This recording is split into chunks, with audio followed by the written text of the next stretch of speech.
He thought sleeping with my wife would be his dirty little secret. He didn't know I'd make it the beginning of his public downfall, his marriage, career, and home, gone in one perfect strike. This is the story of how I turned heartbreak into total, poetic revenge, and I didn't even have to raise my voice. If you've ever felt the sting of betrayal, if you've ever wanted to take back control after someone destroyed your trust, this one's for you. Hit that like button, subscribe, and strap in, because today's revenge story is going to light a fire in your soul. Let me take you back to the early 2000s. Life wasn't perfect, but it was steady. I was married, had 2 young kids, 4 and 6. We had a small house, manageable bills, and what I thought was a healthy relationship. But then something started to feel off. My wife had a part-time job, and the days she wasn't working, she'd take the kids to her parents' house about 90 minutes away. At first, I chalked it up to her needing help, or wanting to spend time with her folks. But 2, sometimes 3 times a week? That was a red flag waving in my face. Still, I didn't want to accuse her of anything, not without something concrete. So I started watching. Quietly. I tracked the mileage on her car. Every week, she was clocking hundreds of miles more than she should have been. No more guessing, I knew something was up. Then one day, it fell right into my lap. She left a sticky note next to the computer with her AOL password on it. In plain sight. Whether it was carelessness or arrogance, I don't know. But temptation won. I logged in. What I found confirmed everything and made my stomach turn. Email after email between her and her so-called college BFF. They weren't just chatting.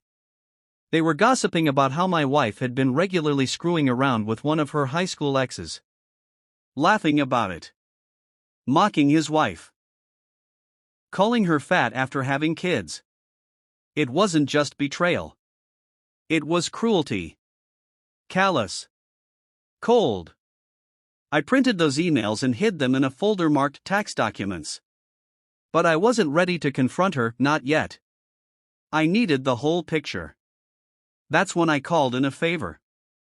An old buddy of mine, a cop, connected me with Ron, a former detective turned private investigator. Ron didn't just deliver. He put together a symphony of receipts, time-stamped photos, and cold hard proof. Turns out, my wife had developed a perfect little routine. 1. Drop the kids at her parents'. 2. Meet this loser for lunch. 3. Head to a filthy motel on the edge of town. 4. Hook up. 5. Pick up the kids and come home smiling like nothing happened. Every detail. Every timeline. Caught and catalogued. Now, here's the thing, I'm not a saint. But I come from a family that was ripped apart by cheating. My parents did it to each other, and the fallout was nuclear. I swore I'd never let that happen to my own kids. So I called a lawyer. Divorce papers were drafted. But I wasn't done yet. I gave Ron one more job, find out who this guy is. Let's call him Bob, and oh, Bob, poor, stupid Bob. Turns out, he was married too, with 3 kids. Worked as a VP of sales at a family-run business. His father-in-law's company, to be exact. The same father-in-law who owned the house Bob and his wife lived in. You see where this is going? I had Ron make a few extra copies of the report. And then I made plans for the perfect day. On a sunny Wednesday morning, my wife was served divorce papers at her job. At that exact same hour, Ron paid a visit to Bob's wife. He handed her the full report. Every photo, every motel timestamp, every vile little email. She was polite. Calm. Didn't cry. Just said, "Thank you for telling me." What happened next was like watching a slow-motion avalanche destroy a town. Bob's wife cleaned out their joint accounts and took the kids. When her dad, Bob's boss, found out, Bob was immediately fired.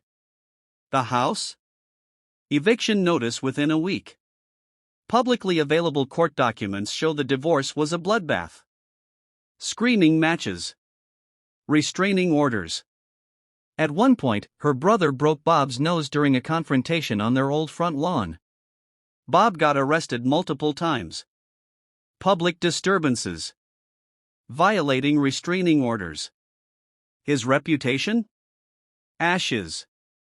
Last I heard, he skipped the state. Disappeared. Nothing on social media. No LinkedIn. Like he just evaporated. His ex-wife? Thriving. She took over her father's company when he retired. As for me? I stayed focused on the kids. I never raised my voice to my ex. Never fought over petty stuff. We kept it civil for them. Now that they're adults, I barely speak to her. I don't hate her. I just don't care anymore. She was a chapter.